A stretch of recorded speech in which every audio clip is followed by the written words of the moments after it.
Ho da po. Kana. Oh, tepo? Kana pada tanya orang tua kan ni kena punya dia. Yang pro ju. Yang pro ju. So je ngubuk ju. Kita tanya memang anjir tadi.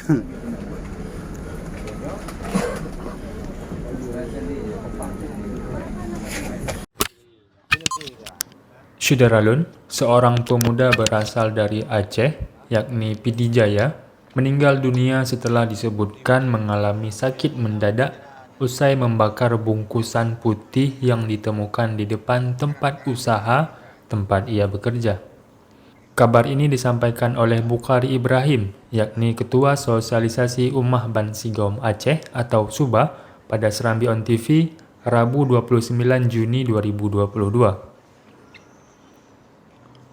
Ia menjelaskan bertemu dengan pemuda yang bernama Afidahuddin pada Senin 27 Juni 2022 ketika mengantarkan rombongan pemulangan warga Aceh dari Malaysia dari Pasir Gudang. Bukhari dikabarkan oleh warga Aceh yang lain bahwa ada seorang pemuda yang sakit parah di luar kawasan Pasir Gudang tidak bisa kembali ke Aceh karena ada permasalahan pada pengurusan kepulangan. Ketua SUBA ini menjelaskan ketika dijumpai, korban yang disebutkan sakit setelah membakar bungkusan putih mengalami panas pada tubuh dan korban menyebut sangat kesakitan. Di lokasi disaksikan Jafar Insyarbe dan warga Aceh lainnya. Korban meninggal dunia di pangkuan Bukhari Ibrahim setelah proses pemulangan berhasil dilakukan. Saat ini jenazah korban berada di Hospital Sultan Ismail Johor Bahru dan ditargetkan akan kembali ke Aceh pada Kamis 30 Juni 2022 besok. Mengenai pemulangan difasilitasi oleh Persatuan Masyarakat Aceh Johor Bahru dengan biaya dikumpulkan bersama-sama oleh masyarakat Aceh di Malaysia. Assalamualaikum warahmatullahi wabarakatuh.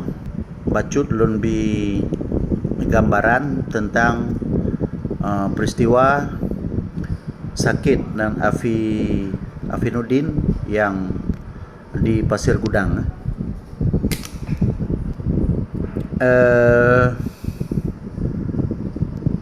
Lun hana rapat dengan almarhum. Lun jara merumpak dengan almarhum, tetapi lun pernah lun kalen gonyan di Kuala Lumpur. Jadi ketika tanggal 27 lung intak rombongan 45 dro Pasir Gudang, dalam lung tengah berurusan tentang anggota yang 45 dro yang lung puo, maka dibithel diserorakan bahawa di luar pagar, di luar kawasan pelabuhan na siro orang Aceh sakit inawo kalheuro ijak-jak bab kalhega ijak-jak bab pelabuhan inawo, tetapi hana meteme nombor giliran untuk pengurusan wo karena ikonyan guo secara bersendirian na perlu dengan rakan. Maka oleh kerana ji long yak kalen di luar area pelabuhan, arti di luar pagar, ketika kelunjak gonyan karebah dan mengadu sakit lambadan, sakit ulai dan panas gerasai dalam suum dalam. Ketika lungmat bak dada memang betul-betul itu dathat bak dada. Maka oleh kerana ji long perahu bi dan long bi ia gejib, tetapi le yang ru daripada yang gejib.